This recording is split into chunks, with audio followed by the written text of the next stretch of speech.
Hello, how are you? Mumeze mutereka nizere ko mumeze neza cyane, nizere ko muri amaro, nizere ko muri gushima Imana. Kuri wowe kandi subscribe ndagushimiye cyane, nawe utarayikanda kabisa ngo hayika turagukunda cyane kandaho kugira ngo ujye ubasha kwibonera amasomo meza kabisa, hanyuma kandi ubashe kuba wamenya byinshi byaguhindurira ubuzima kabisa kuri iyi chaîne. Hanyuma rero nk'ibisanzwe iyi ni Storm Digital Empire, hanyuma nitwa Shami Pacifique, nkaba assistant manager mu bijyanye na scholarship muri n'ubundi mu gace kitwa ST Career Connect ko muri kompanyi yitwa Storm Digital Empire.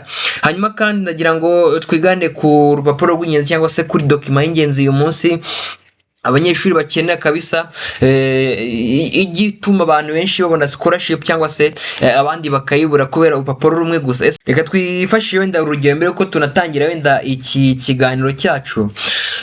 Tekereza ari wenda nk'urugero rw'abanyeshuri sibyo, bize ku kigo kimwe barakuranye sibyo, biga ku kigo kimwe cya primaire, biga ku kigo kimwe cya secondaire, hanyuma barangije secondaire, hanyuma bagize gute, bagize bose amanota menshi sibyo, tuvuge bagize hejuru ya 80 bose sibyo, hanyuma barashaka bose kwigira kuri bourse cyangwa se kwigira kuri scholarship sibyo.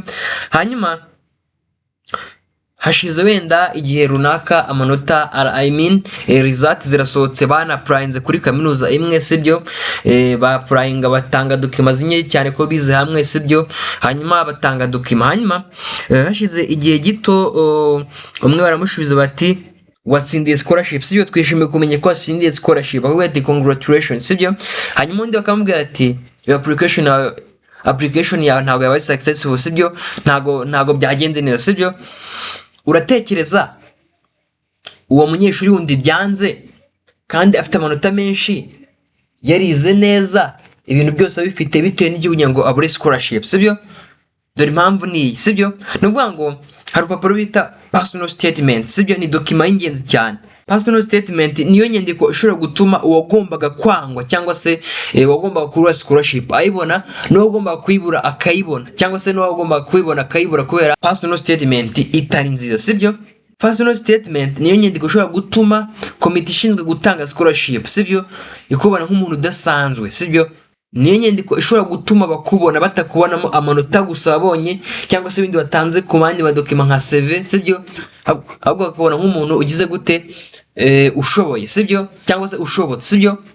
Hanyuma rero gatwibaza iki kibazo, ese undi mu by'ukuri ko mubona tuvuga ngo personal statement mu video yacu mu tutorials yacu agiye atandukanye, ese ubundi mu by'ukuri personal statement ni iki, ikorwa ite, bigenda bite, ubundi imara iki kugira ngo umuntu abashe kuhagira gute yabona scholarship? Ariko ngo hereze ikaze vuga ngo ubundi iyo tuvuze personal statement ni nk'ibaruwa cyangwa se urupapuro rwerekana cyangwa se inyandiko yerekana amateka yawe, hanyuma ikerekana inzozi zawe, ubyumve neza urumva, ikerekana impamvu ushaka kwiga iyo option cyangwa se iyo faculty runaka sibyo wahisemo, ndetse n'icyo ushaka kuzagira gute kuzageraho mu buzima cyangwa se kuzagezaho abandi mu buzima muri society utuyemo, muri quartier cyangwa se ku gihugu cyawe muri rusange. Ibyo byose bigize gute bikuye muri personal statement. Ngo niyituma university cyangwa se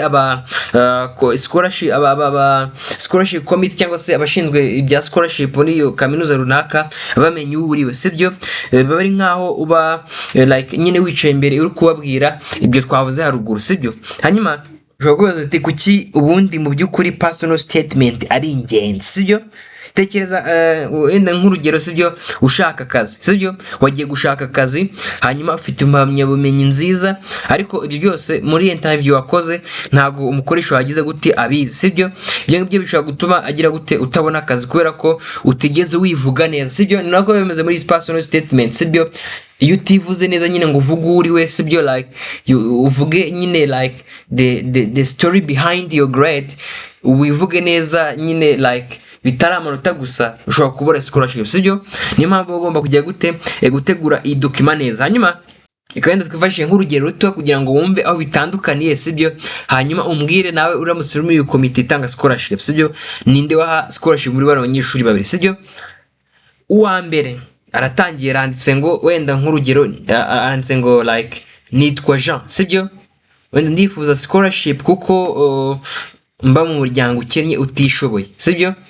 Akahita avuga ngo ndifuza ko mwamfasha nanjye nkabona amahirwe ya scholarship sibyo. Uri umunyeshuri wa mbere. Hanyuma uwa kabiri aratangiye avuga ngo wenda nk'urugero nakuriye mu karere ka Gicumbi sibyo, mu gihe nari nkiri mu mashuri yisumbuye nabonye abana benshi batabona amahirwe yo kwiga ku ikoranabuhanga kubera kubura mudasobwa.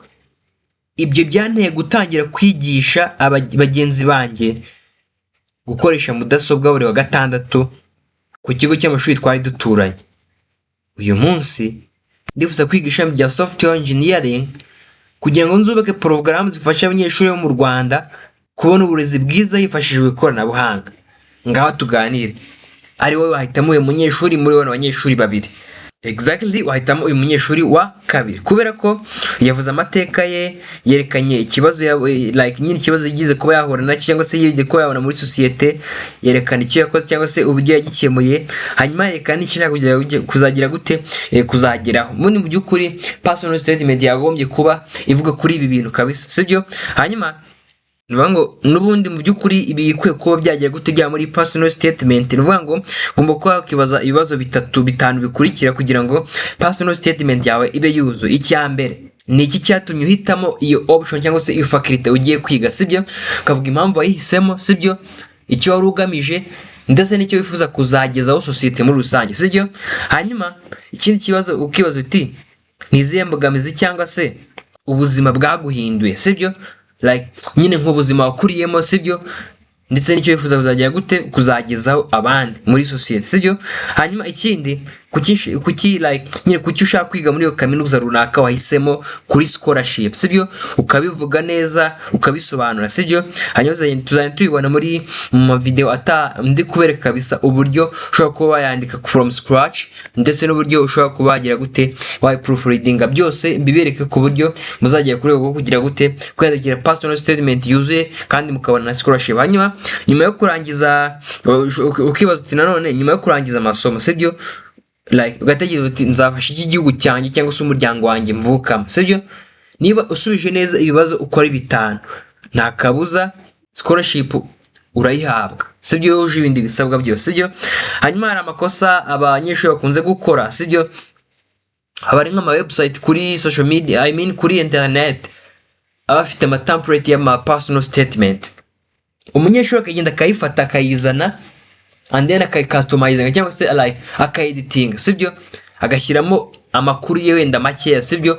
Urumva iyo personal statement mostly ishobora kuzaba detected n'ama automation AI mu ma website y'ama kaminuza.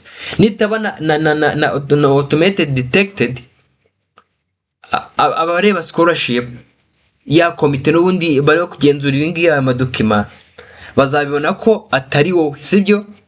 Hanyuma ntago nagushishikariza rero kugira gute ko wajya kuri internet kugira ngo ufate template nakanyuma yo customizing. Hanyuma ikindi like nyine ugasanga umuntu, sibyo, aragera promptnize ku mashini ye cyangwa se kuri telefone ye abwiye ngo nyandikira personal statement ivuge kuri ibi nibi, sibyo? Uretse kuba bazayidetecting, nakubwira ko amakaminuza menshi ama website uyu munsi agezweho cyangwa se y'amakaminuza harimo ama AI ari automatic, sibyo? Ku buryo ushyiramo dokima yawe ikaba detected na scholarship committee batarayireba ugasanga wisuwa disqualified utaragira gute batanayirewe. Ntabwo nakugira inama kugira gute yo gukoresha dokima kuyo kuma AI cyangwa se za ChatGPT n'andi ma AI, sibyo? Hanyuma kandi ayindi kosa abanyeshuri kunze kugwamo no kuvuga ku bijyanye n'amafaranga gusa, ku bibazo biri finance muri personal statement, sibyo? Ntago gukurikiza nyine bya bintu twavuzeho haruguru kugira ngo personal statement yawe iri perfect. Hanyuma iri ni kosa no gusubiramo ibyo bavuze muri CV nk'amazina y'ababyeyi, aho wakuriye, something like that. Ntago ibingibi bihagije muri personal statement, nta nubwo biba biri ngombwa, sibyo? Hanyuma rero nyemera dusoreza ngaha kugira ngo video utaza kuba ndende cyane ikabarambira, ahubwo muri video itaha nzabereka uburyo wakandika personal statement neza from scratch, hanyuma n'uburyo ushobora kubikoresha kugira ngo ubone scholarship. Nitwa Shema Pacifique, kuri WhatsApp group niho tunyuza amakuru menshi. Ndagira ngo niba utayirimo cyangwa se niba utarayigeramo unyandikire kuri nimero kugira ngo kiremo cyangwa se urebe link iri muri description uhita ukandaho winjiremo.